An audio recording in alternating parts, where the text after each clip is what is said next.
Praise the Lord. பரலோக ராஜ்யத்தின் சுவிசேஷ ஊழியத்தின் சார்பாக இந்த ஜோசுவா ஜீவகுமாருடைய நன்றியும் சோத்திரத்தையும் கர்த்தருக்குள் நான் செலுத்திக் கொள்கிறேன். கர்த்தருக்குரியவர்களே, தொடர்ந்து நாம் இந்த எடுத்துக்கொள்ளப்படும் மற்றும் உயிர்ப்பிக்கப்படும் பாக்கியவான்களின் கடமைகள் என்ற தலைப்பினிலே நாம் இந்த 7 நிலைகளில் காணப்படும் இந்த எடுத்துக்கொள்ளப்படுது மற்றும் உயிர்ப்பிக்கப்படும் இந்த நிலைகளை குறித்து நாம் தொடர்ந்து தியானித்து கொண்டு வருகிறோம். இதிலே இந்த 2ஆம் நிலையை குறித்து நாம் தொடர்ந்து தியானித்து கொண்டு வருகிறோம். அடுத்த வேத பகுதியிலே எடுத்துக்கொள்ளப்படும் மற்றும் உயிர்ப்பிக்கப்படும் அந்த நிலையின் 3ஆம் நிலையை குறித்து நாம் தியானிக்கப் போகிறோம். இப்பொழுது இந்த தலைப்புக்கு ஏற்ற இந்த தலைப்பானது ஊழியமும் உயர்வும் என்ற தலைப்பினிலே, இதற்கு சம்பந்தமுள்ள ஒரு தலைப்பினிலே நாம் இயேசு கிறிஸ்துவானவரை குறித்தும் தேவ தூதர்களை குறித்தும் சுருக்கமாக நாம் தியானிக்கப் போகிறோம். வெளிப்படுத்தும் விசேஷம் 3ஆம் அதிகாரம் 5ஆம் வசனம் நாம் வாசிக்கும் பொழுது,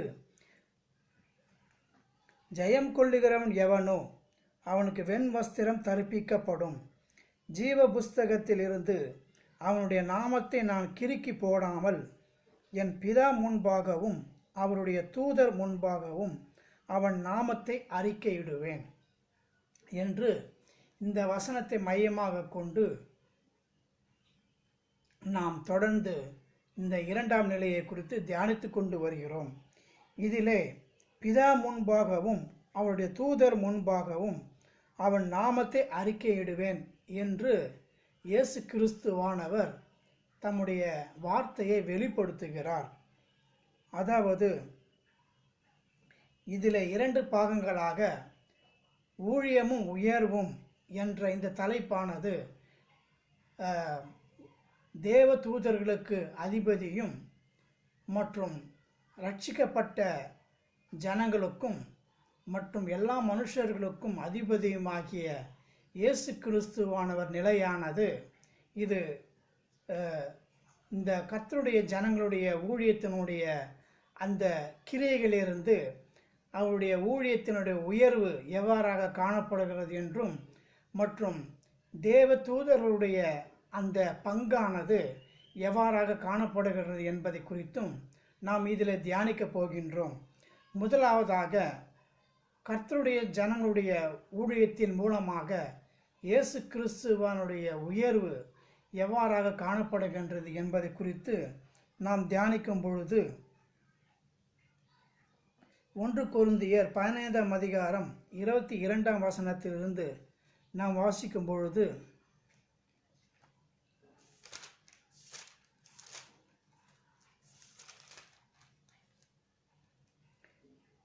ஆதாமுக்குள் எல்லாரும் மரிக்கிறது போல கிறிஸ்துவுக்குள் எல்லாரும் உயிர்ப்பிக்கப்படுவார்கள். அவனவன் தன் தன் வரிசையிலே உயிர்ப்பிக்கப்படுவான். முதற் பலனானவர் கிறிஸ்து, பின்பு அவர் வருகையில் அவருடையவர்கள் உயிர்ப்பிக்கப்படுவார்கள். அதன் பின்பு முடிவு உண்டாகும். அப்பொழுது அவர் சகல துரைத்தனத்தையும் சகல அதிகாரத்தையும் வல்லமையையும் பரிகரித்து தேவனும் பிதாவுமாய் இருக்கிறவருக்கு ராஜ்யத்தை ஒப்பு கொடுப்பார். எல்லா சத்துருக்களையும் தமது பாதத்திற்கு கீழாக்கி போடும் வரைக்கும் அவர் ஆளுகை செய்ய வேண்டியது.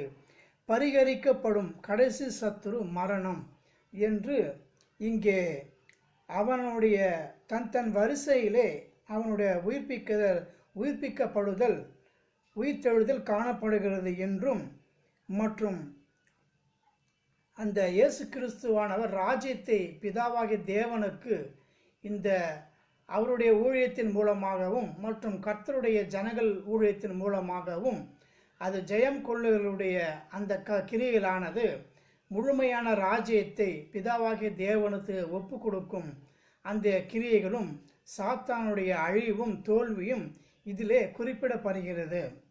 கர்த்தருக்குரியவர்களே, வெளிப்படுத்தும் விசேஷம் 5ஆம் அதிகாரம் முழுவதுமாக நாம் வாசிக்கும் பொழுது அதிலே அன்றியும் உள்ளும் புறமும் எழுதப்பட்டு 7 முத்திரைகளால் முத்திரிக்கப்பட்டிருந்த ஒரு புஸ்தகத்தை சிங்காசனத்தின் மேல் வீற்றிருக்கிறவருடைய வலது கரத்திலே கண்டேன். புஸ்தகத்தை திறக்கவும் அதன் முத்திரைகளை உடைக்கவும் பாத்திரவான் யார் என்று மிகுந்த சத்தமிட்டு கூறுகிற பலமுள்ள ஒரு தூதனையும் கண்டேன். வானத்திலாவது பூமியிலாவது பூமியின் கீழாவது ஒருவனும் அந்த புஸ்தகத்தை திறக்கவும் அதை பார்க்கவும் கூடாதிருந்தது. ஒருவனும் அந்த புஸ்தகத்தை திறந்து வாசிக்கவும் அதை பார்க்கவும் பாத்திரமாக காணப்படாததினால் நான் மிகவும் அழுதேன். அப்பொழுது மூப்பர்களில் ஒருவன் என்னை நோக்கி, நீ அழ வேண்டாம், இதோ யூதா கோத்திரத்து சிங்கமும் தாவீதின் வேறுமானவர் புஸ்தகத்தை திறக்கவும் அதன் 7 முத்திரைகளையும் உடைக்கவும் ஜெயம் கொண்டிருக்கிறார் என்றான் என்று இங்கே சொல்லப்படுகின்றது. ஆம், கர்த்தருக்குரியவர்களே, இந்த முத்திரைகளை உடைக்கும் இந்த காரியமானது, அப்போது மூப்பர்கள் ஒருவன் என்னை நோக்கி, நீ அழ வேண்டாம், இதோ யூதா கோத்திரத்து சிங்கமும் தாவீதின் வேறுமானவர் புஸ்தகத்தை திறக்கவும் அதன் 7 முத்திரைகளை உடைக்கவும் ஜெயம் கொண்டிருக்கிறார் என்றான். என்றும் இதிலே கர்த்தருடைய ஜனங்கள் அந்த 7 முத்திரைகளை இயேசு கிறிஸ்துவானவர் உடைக்கும் பொழுது அவருடைய அந்த ஊழியத்தினுடைய உயர்வும் அந்த இயேசு கிறிஸ்துவானுடைய பலனின் உயர்வும் அது உயர்ந்து கொண்டே போகிறதாக காணப்படுகின்றது என்பதை வேதமானது நமக்கு வெளிப்படுத்துகிறது. அப்போஸ்தலர் 5ஆம் அதிகாரம் 31ஆம் வசனம் நாம் வாசிக்கும் பொழுது,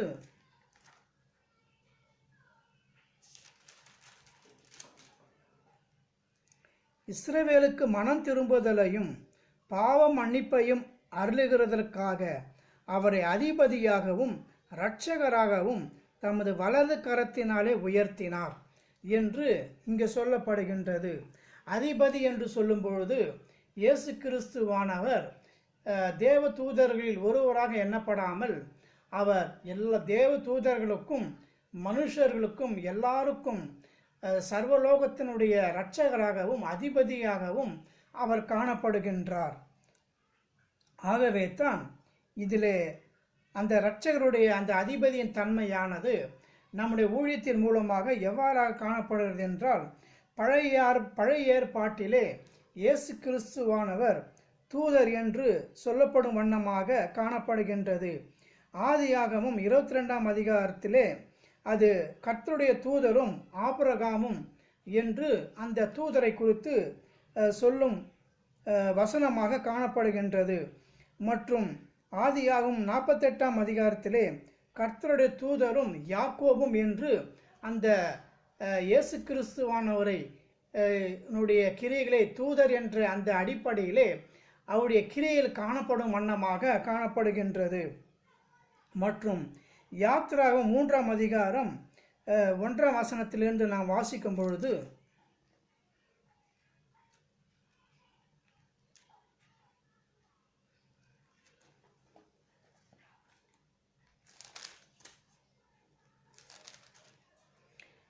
மோசே மீதியான் தேசத்து ஆசாரனாய் இருந்த தன் மாமனாகிய எத்ரோவின் ஆடுகளை மேய்த்து வந்தான். அவன் ஆடுகளை வனாந்தரத்தின் பின்புறத்திலே ஓட்டி தேவ பர்வதமாகிய ஓரே மட்டும் வந்தான். அங்கே கர்த்தருடைய தூதனானவர் ஒரு முட்செடியின் நடுவிலிருந்து உண்டான அக்கினி ஜுவாலையிலே நின்று அவனுக்கு தரிசனமானார். அப்போது அவன் உற்று பார்த்தான். முட்செடி அக்கினியினால் ஜுவாலித்து எரிந்தும் அது வெந்து போகாமல் இருந்தது. அப்போது மோசே, இந்த முட்செடி வெந்து போகாதிருக்கிறது என்ன? நான் கிட்ட போய் இந்த அற்புத காட்சியை பார்ப்பேன் என்றான். அவன் பார்க்கும்படி கிட்ட வருகிறதை கர்த்தர் கண்டார். முட்செடியின் நடுவிலிருந்து தேவன் அவனை நோக்கி, மோசே மோசே என்று கூப்பிட்டார். அவன், இதோ அடியேன் என்றான். அப்பொழுது அவர், இங்கே கிட்டு சேராயாக, உன் கால்களில் இருக்கிற பாதரட்சியை கழற்றி போடு, நீ நிற்கிற இடம் பரிசுத்த பூமி என்றார். பின்னும் அவர், நான் ஆபிரகாமின் தேவனும் ஈசாக்கின் தேவனும் யாக்கோப்பின் தேவனுமாகிய உன் பிதாக்களுடைய தேவனாய் இருக்கிறேன் என்றார். மோசே தேவனை நோக்கி பார்க்க பயந்ததினால் தன் முகத்தை மூடிக்கொண்டான். அப்போது கர்த்தர், எகிப்தில் இருக்கிற என் ஜனத்தின் உபத்திரவத்தை நான் பார்த்து ஆலோட்டிகள் நிமித்தம் அவர்கள் இடுகிற கூக்குரலை கேட்டேன். அவர்கள் படுகிற வேதனைகளையும் அறிந்திருக்கிறேன்.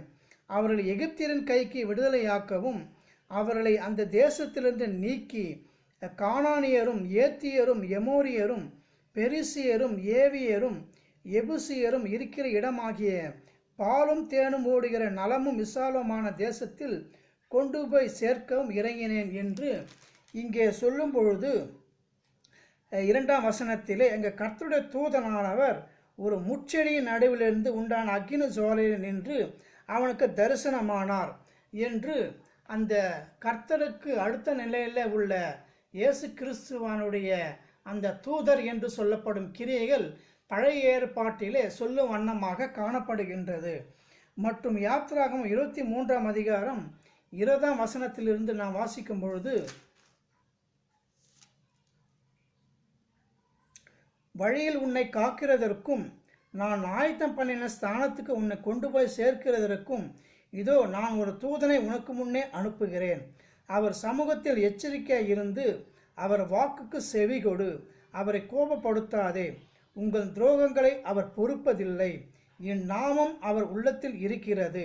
நீ அவர் வாக்கை நன்றாய் கேட்டு நான் சொல்வதையெல்லாம் செய்வாயாகில் நான் உன் சத்துருக்களுக்கு சத்துருவாயும் உன் விரோதிகளுக்கு விரோதியாய் இருப்பேன்.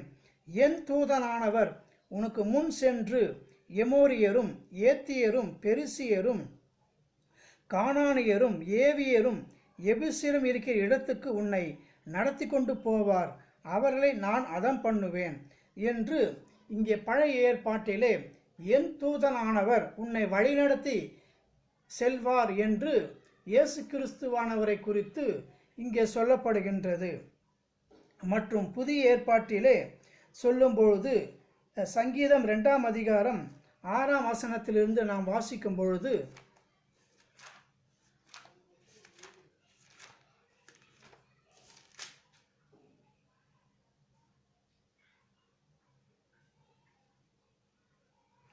நான் என்னுடைய பரிசுத்த பர்வதமாகிய சீயோன் மீதில் என்னுடைய ராஜாவை அபிஷேகம் பண்ணி வைத்தேன் என்றார். தீர்மானத்தின் விவரம் சொல்லுவேன். கர்த்தர் என்னை நோக்கி, நீர் என்னுடைய குமாரன், இன்று நான் உன்னை ஜனிப்பித்தேன். என்னை கேளும், அப்பொழுது ஜாதிகளை உம்மை சுதந்திரமாகவும் பூமியின் எல்லைகளை உமக்கு சொந்தமாகவும் கொடுப்பேன். இருப்புக்கோளால் அவரை நொறுக்கி குயக்களத்தைப் போல் அவர்களை உடைத்து போடுவீர் என்று சொன்னார். இப்போதும் ராஜாக்களை உணர்வடையுங்கள், பூமியின் நியாயாதிபதிகள் எச்சரிக்கையாக இருங்கள். பயத்துடனே கர்த்தரை சேவியுங்கள், நடுக்கத்துடனே களி கூறுங்கள். குமாரன் கோபம் கொள்ளாமலும் நீங்கள் வழியிலே அழியாமல் இருக்கும்படிக்கு அவரை முத்தம் செய்யுங்கள். கொஞ்சம் காலத்திலே அவருடைய கோபம் பற்றி எரியும். அவரை அண்டிக்கொள்கிற யாவரும் பாக்கியவான்கள் என்று பழைய ஏற்பாட்டில் தூதர் என்று சொல்லப்பட்ட இயேசு கிறிஸ்துவானவர் அதில் சங்கீதத்திலே குமாரன் என்று சொல்லும்படியாக குமாரன் இந்த உலகத்திற்கே வரப்போகிறார் என்று சொல்லும்படியான தீர்க்க தரிசனமானது இங்கே குமாரன் என்ற ஸ்தானத்திலே காணப்படுகின்றது. மற்றும் மத்தேயு 3ஆம் அதிகாரம் 16ஆம் வசனமும் 17ஆம் வசனமும் நாம் வாசிக்கும் பொழுது,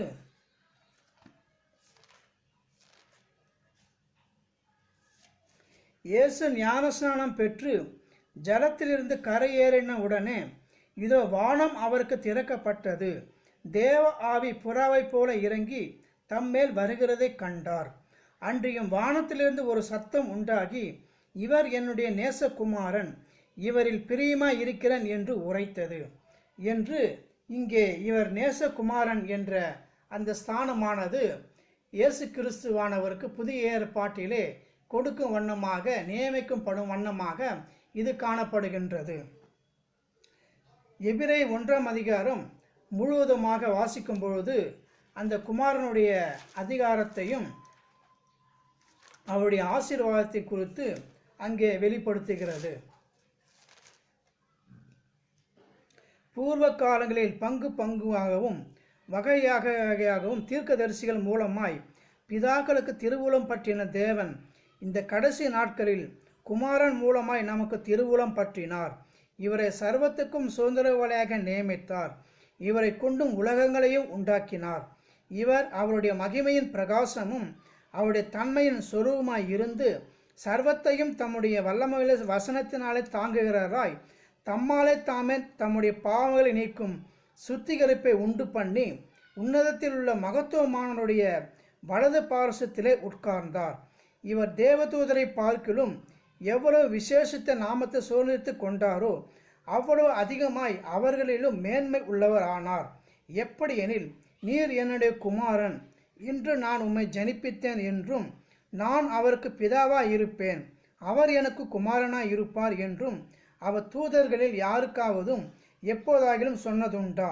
மேலும் தமது முதற் பேரானவரை உலகத்தில் பிரவேசிக்க செய்தபோது தேவ தூதர் யாவரும் அவரை தொழுது கொள்ள கடவர்கள் என்றார் என்று இங்கே குமாரனுடைய அதிகாரமானது புதிய ஏற்பாட்டிலே இரண்டாவது நிலையிலிருந்து தூதருடைய அந்த தூதர் என்ற நிலையிலிருந்து குமார் என்ற நிலையில் இயேசு கிறிஸ்துவானுடைய ஊழியத்தின் மூலமாக அது நிறைவேற்றப்படும் வண்ணமாக காணப்படுகின்றது. மற்றும் மூன்றாவதாக வெளிப்படுத்தும் விசேஷம் 12ஆம் அதிகாரம் 4ஆம் வசனத்திலே 4ஆம் வசனத்திலிருந்து நாம் வாசிக்கும் பொழுது, அதன் வால் வானத்தின் நட்சத்திரங்களில் 1/3 இழுத்து அவைகளில் பூமியில் விழத்தள்ளிற்று. பிரசவ வேதனைப்படுகிற அந்த ஸ்திரீ பிள்ளை பெற்ற உடனே அவளுடைய பிள்ளை பட்சித்து போடும்படிக்கு அந்த வலுசர்பம் அவளுக்கு முன்பாக நின்றது. சகல ஜாதிகளையும் இருப்புக்கோளால் ஆளுகை செய்யும் ஆண் பிள்ளையை அவள் பெற்றாள். அவளுடைய பிள்ளை தேவனிடத்திற்கும் அவளுடைய சிங்காசன இடத்திற்கும் எடுத்துக்கொள்ளப்பட்டது. ஸ்திரீயானவள் வனாந்திரத்திற்கு ஓடிப்போனாள். அங்கே 1260 நாளளவும் அவளை போஷிப்பதற்காக தேவனால் ஆயத்தமாக்கப்பட்ட இடம் அவளுக்கு உண்டாயிருந்தது என்று இங்கே இயேசு கிறிஸ்துவானுடைய அந்த 3 வருஷ ஊழியமானது இது சகல ஜாதிகளையும் இருப்புக்கோளால் ஆளுகை செய்யும் ஆண் பிள்ளையை அவள் பெற்றாள். அவளுடைய பிள்ளை தேவனிடத்திற்கும் அவருடைய சிங்காசனத்தின் இடத்திற்கும் எடுத்துக்கொள்ளப்பட்டது என்று இங்கே சொல்லப்படுகின்றது. ஆம், அந்த இயேசு கிறிஸ்துவானுடைய அந்த ஊழியத்தின் முடிவானது நிறைவேற்றமானது அது தேவனுடைய சிங்காசனத்தினுடைய இடத்திற்கு, தேவனுடைய சிங்காசனத்திற்கு அல்ல, தேவனுடைய சிங்காசனம் உள்ள இடத்திற்கு கொண்டு போகும்படியாக அந்த ஜெயத்தினுடைய பலனானது காணப்படுகின்றது.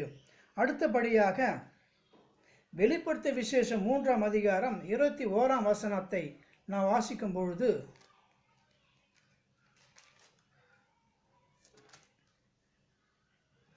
நான் ஜெயம் கொண்டு என் பிதாவுடைய சிங்காசனத்திலே அவரோடு கூட உட்கார்ந்தது போல ஜெயம் கொள்ளுகிறவன் எவனோ அவனும் என்னுடைய சிங்காசனத்தில் என்னோடு கூட உட்காரும்படிக்கு அருள் செய்வேன்.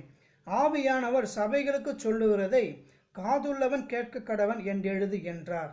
ஆம், கர்த்தருக்குரியவர்களே, இதிலே இந்த சிவப்பு குதிரனுடைய தலைமையின் வரப்போகின்ற எழுப்புதனுடைய இந்த ஊழியத்தினுடைய மூலமாக நான் ஜெயம் கொண்டு என் பிதாவுடைய சிங்காசனத்திலே அவரோடு கூட உட்கார்ந்தது போல என்று இந்த ராஜ்யத்தின் சுவிசேஷத்தினுடைய ஊழியமானது 3 வருஷ ஊழியமானது பிதாவையும் இயேசு கிறிஸ்துவானவரையும் ஒரே சிங்காசனத்தில் அமரக்கூடிய அந்த ஒரு அடுத்த பலனாக இந்த ஊழியத்தினுடைய நோக்கமும் உயர்வும் இது காணப்படுகின்றது, நோக்கமும் காணப்படுகின்றது என்பதை வேதமானது நமக்கு வெளிப்படுத்துகிறது.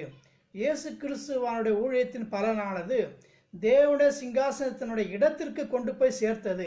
ஆனால் இந்த எழுப்புதலினுடைய ராஜ்யத்தின் சுவிசேஷனுடைய ஊழியமானது தேவனும் இயேசு கிறிஸ்துவானவரும் ஒரே சிங்காசனத்தில் இருவரும் ஒருமித்து அமரக்கூடிய அந்த மேலான ஒரு பலனை தரக்கூடியதாக கிரிகளாக இந்த எழுப்புதலானது நிறைவேற்றும் தன்மையானதாக இது ஒரு 3வது பலனோட தன்மையாக இது காணப்படுகின்றது. லூக்கா 12ஆம் அதிகாரம் 8ஆம் வசனம் நாம் வாசிக்கும் பொழுது இதில் இந்த வெளிப்படுத்த விசேஷம் 3ஆம் அதிகாரம் 5ஆம் வசனத்தில் நாம் முதலே வாசித்த போது, ஜெயம் கொள்ளுகிறவன் எவனோ அவனுக்கு வெண்வஸ்திரம் தரிப்பிக்கப்படும், ஜீவ புஸ்தகத்திலிருந்து அவனுடைய நாமத்தை நான் கிறுக்கி போடாமல் என் பிதா முன்பாகவும் அவருடைய தூதர் முன்பாகவும் அவன் நாமத்தை அறிக்கையிடுவேன் இது அறிக்கையிடும் ஊழியமாக இயேசு கிறிஸ்துவானவரே பிதாவுக்கு ஒப்பானவராக காணப்படும் அறிக்கையிடும் ஊழியமாக இது காணப்பட போகின்றது என்பதை ஆண்டவர் வெளிப்படுத்துகிறார். இதை குறித்து லூக்கா 12ஆம் அதிகாரம் 8ஆம் வசனத்தில் அவர் சொல்லும் பொழுது,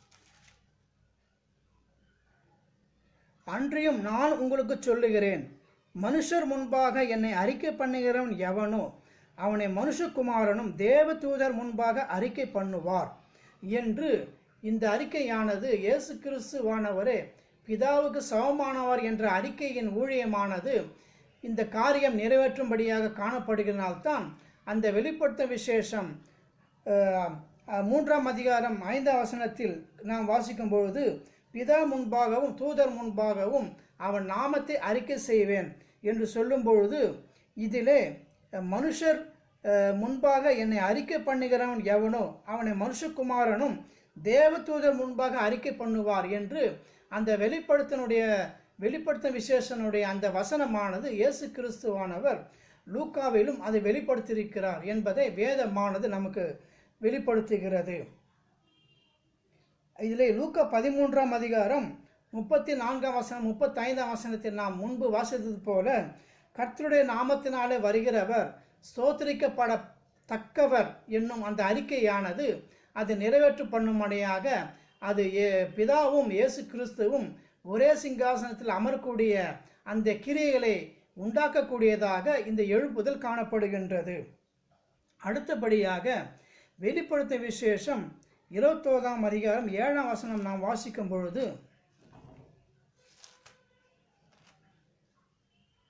ஜெயம் கொள்ளுகிறவன் எல்லாவற்றையும் சுதந்திரித்து கொள்ளுவான், நான் அவன் தேவனாய் இருப்பேன், அவன் என் குமாரனாய் இருப்பான் என்று இங்கே அதில் பிதாவும் இயேசு கிறிஸ்துவானவரும் ஒரே சிங்காசனத்தில் அமரக்கூடிய கிரியைகளை வெளிப்படுத்தும் வண்ணமாக அந்த ஊழியம் காணப்பட போகின்றது. ஆனால் இந்த கருப்பு குதிரனுடைய 3ஆம் முத்திரனுடைய கிரியைகளானது பிதா மறைக்கப்பட்டு இயேசு கிறிஸ்துவானவரே பிதாவுக்கு சமமாக அவர் காணப்பட போகின்றார் என்பதை அந்த 4ஆவதின் உயர்வானது அது இயேசு கிறிஸ்துவானவருக்கு காணப்பட போகின்றது என்பதை வேதமானது நமக்கு வெளிப்படுத்துகிறது. அதாவது அதை குறித்து நாம் இந்த 3ஆம் நிலையினுடைய எடுத்துக்கொள்ளப்படுவதை குறித்து நாம் தியானிக்கும் பொழுது விவரமாக தியானிக்கலாம். ஆகவே சொல்லும் பொழுது, ஜெயம் கொள்ளுகிறவன் எல்லாவற்றையும் சுதந்திரித்து கொள்ளுவான், நான் அவன் தேவனாய் இருப்பேன், அவன் என் குமாரனாய் இருப்பான் என்று தேவனுக்கு சமமாக இயேசு கிறிஸ்துவானவர் அந்த கிரியைகள் காணப்பட போகின்றது என்பதை இது 4ஆவது உயர்வாக காணப்படுகின்றது. அடுத்தபடியாக வெளிப்படுத்த விசேஷம் 15ஆம் அதிகாரம் 1ஆம் வசனத்திலே நாம் வாசிக்கும் பொழுது, அன்றியும் வானத்திலே பெரிதும் ஆச்சரியமான வேறொரு அடையாளமாகிய கடைசியான 7 வாதைகளுடைய 7 தூதரை கண்டேன். அவைகளால் தேவனுடைய கோபம் முடிகிறது. அன்றியும் அக்கினி கலந்த கண்ணாடி கடல் போன்ற ஒரு கடலையும் மிருகத்திற்கும் அதன் சொரூபத்திற்கும் அதன் முத்திரைக்கும் அதன் நாமத்தின் லக்கத்திற்கும் உள்ளாகாமல் ஜெயம் கொண்டுகிறவர்கள் தேவ சுரமண்டலங்களை பிடித்து கொண்டு அந்த கண்ணாடி கடல் அருகே நிற்கிறதையும் கண்டேன்.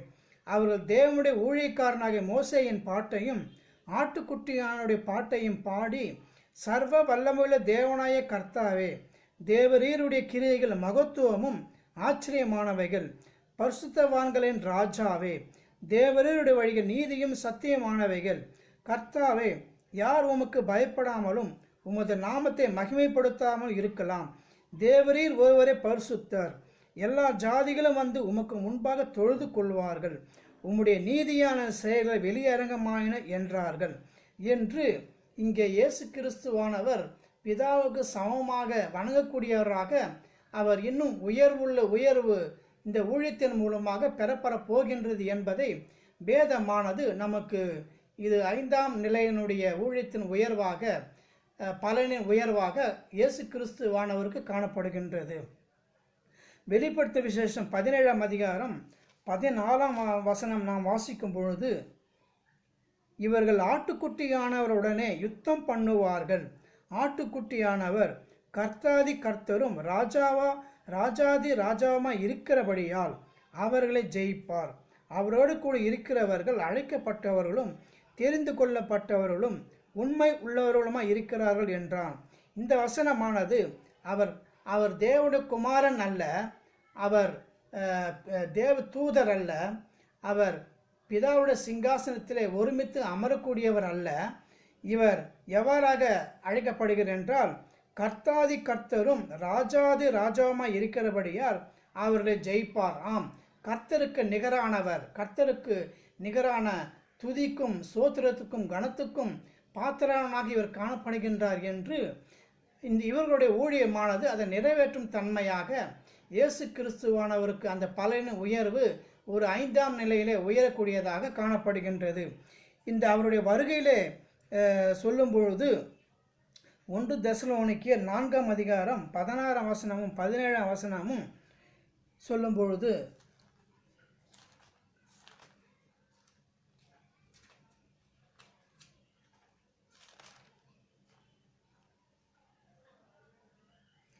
ஏனெனில் கர்த்தர் தாமே ஆரவாரத்தோடும் பிரதான தூதனுடைய சத்தத்தோடும் தேவ எக்காலத்தோடும் வானத்திலிருந்து இறங்கி வருவார்.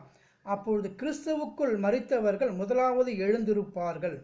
பின்பு உயிரோடு இருக்கும் நாமும் கர்த்தருக்கு எதிர்கொண்டு போக மேகங்கள் மேல் அவர்களோடு கூட ஆகாயத்தில் எடுத்துக்கொள்ளப்பட்டு இவ்விதமாக எப்பொழுதும் கர்த்தருடன் கூட இருப்போம் என்று சொல்லப்படுகின்றது. ஆம், கர்த்தர் தாமே ஆரவாரத்தோடும் பிரதான தூதனுடைய சத்தத்தோடும் தேவ எக்காலத்தோடும் வானத்திலிருந்து இறங்கி வருவார் என்று கர்த்தர் என்ற அந்த ஸ்தானத்திலிருந்து இயேசு கிறிஸ்துவானவர் முழுமை பெற்று வரப்போகின்றார் என்பதை வேதமானது நமக்கு வெளிப்படுத்துகிறது. கர்த்தருக்குரியவர்களே, தொடர்ந்து அவர் பிதா முன்பாகவும் தூதர் முன்பாகவும் சொல்லும் பொழுது இந்த தூதருடைய பங்கானது, அதாவது வெளிப்படுத்து விசேஷம் 4ஆம் அதிகாரம் 6ஆம் வசனத்தில் வாசிக்கும் பொழுது, இந்த 4 ஜீவன்களுக்கும் முன்பின் கண்கள் உடையதாக அந்த தேவ தூதருடைய அந்த பங்கானது மற்றும் இதிலே காணப்படும் பொழுது அது ஒவ்வொரு விதமாக அந்த தேவதூதருடைய பங்கானது இதிலே மார்க் 1ஆம் அதிகாரம் 13ஆம் வசனத்திலே அந்த சிங்க முகம், காளை முகம், மனுஷ முகம், கழுகு முகம், இந்த 4 முகங்களுக்கும் பிரதான தேவ தூதர்கள் இருந்து அவர்கள் கிரியை செய்கிறவர்களாக இந்த வெளிப்படுத்தும் விசேஷத்திலே காணப்படுகின்றது. ஆம், கர்த்தருக்குரியவர்களே, மார்க் 1ஆம் அதிகாரம் 13ஆம் வசனத்திலே இயேசு கிறிஸ்துவானவருக்கு தேவ தூதர்கள் ஊழியம் செய்தார்கள். யோவான் 1ஆம் அதிகாரம் 51ஆம் வசனத்திலே தேவ தூதர்கள் மனுஷகுமாரனிடத்தை இறங்குகிறாயும் ஏறுகிறாயும் காணப்படுகிறார்கள் என்று அந்த சிங்க முகத்தினாக இயேசு கிறிஸ்துவானவருக்கு அந்த தேவ தூதருடைய பங்கு காணப்படுகின்றது என்பதை வேதமானது வெளிப்படுத்துகிறது. அந்த வெளிப்படுத்த விசேஷம் 10ஆம் அதிகாரம் 1ஆம் வசனத்திலிருந்து நாம் வாசிக்கும் பொழுது,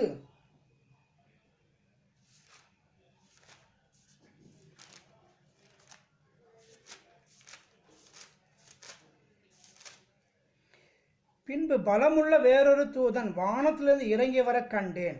மேகம் அவனை சூழ்ந்திருந்தது. அவனுடைய சிரசின் மேல் வானவில் இருந்தது. அவனுடைய முகம் சூரியனைப் போலவும் அவனுடைய கால்கள் அக்கினி ஸ்தம்பங்களைப் போலவும் இருந்தது. திறக்கப்பட்ட ஒரு சிறு புஸ்தகம் அவன் கையில் இருந்தது. தன் வலது பாதத்தை சமுத்திரத்தின் மேலும் தன் இடது பாதத்தை பூமியின் மேலும் வைத்து சிங்கம் கர்ஜிக்கிற போல மகா சத்தமாய் ஆர்ப்பரித்தான்.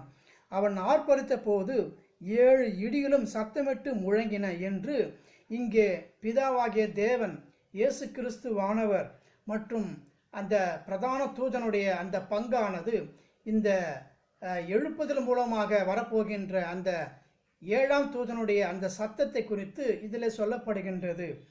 மற்றும் இரண்டாவதாக அந்த வெளிப்படுத்த விசேஷம் 14ஆம் அதிகாரம் 6ஆம் வசனமும் 7ஆம் வசனமும் வானத்தின் மத்தியிலே சகல ஜாதிகளுக்கும் சுசேஷத்தை பிரசங்கக்கூடிய அந்த தேவதூதனுடைய அவன் வானத்தின் மத்தியிலே பறக்க கண்டேன் என்று சொல்லும் வண்ணமாக அந்த தேவதூதனுடைய கிரியைகளானது தன்மையானது காணப்படுகின்றது. மற்றும் மகா உபத்திர காலத்திலும் தேவதூதருடைய பங்கும் காணப்படுகின்றது என்பதை வேதமானது நமக்கு வெளிப்படுத்துகிறது. இந்த 1,44,000 பேருடைய அவருடைய ஊழியத்திலும் வெளிப்படுத்திய விசேஷம் 7ஆம் அதிகாரத்திலே ஜீவனுள்ள தேவனுடைய முத்திரைக்கோளுடைய தூதனுடைய அவர்கள் அந்த 1,44,000 பேரை நியமிக்கும் அந்த தூதருடைய பங்கானது இதில் காணப்படுகின்றது. ஆகவே இயேசு கிறிஸ்துவானவர் அந்த தூதர் என்ற பங்கில் இருந்து அவர் குமாரன் மற்றும் தேவனுடைய சிங்காசனத்தில் அமரக்கூடியவர், தேவனுக்கு சமமானவர், அவரும் கர்த்தாதி கர்த்தவரும் ராஜாதி ராஜாவுமாக வரப்போகிறவர் என்ற தன்மையினுடைய வெளிப்பாடுகள் உயர்வுகள் அவர் தேவ தூதர்களுக்கு அதிபதியாகவும் மனுஷர்களுக்கு அதிபதியாகவும் நம்முடைய ஊழியத்தின் மூலமாக அதை நிறைவேற்றும் வண்ணமாக அது தொடர்ந்து நடைபெறும் வண்ணமாக காணப்படுவதனால்தான் பிதா முன்பாகவும் அவருடைய தூதர் முன்பாகவும் நாமத்தை அறிக்கையிடுவேன் சொல்லும்பொழுது பிதாவும் அந்த பிரதான தூதனுடைய அந்த நியமனமும் அது தொடர்ந்து காணப்படுகின்றது என்பதை பரிசுத்த வேதமானது நமக்கு வெளிப்படுத்துகிறது. அடுத்த வேத பகுதியிலே நாம் 3ஆம் நிலையினுடைய எடுத்துக்கொள்ளப்படுதல் மற்றும் உயிர்ப்பிக்கப்படும் அந்த 3ஆம் நிலையினுடைய தன்மை குறித்து நாம் தியானிக்கலாம். கர்த்தர் இந்த வார்த்தைகளை 30, 60, 100 ஆசீர்வதிப்பாராக. கர்த்தர் நாம் மகிமைப்படுவதாக. ஆமென். அல்லேலூயா.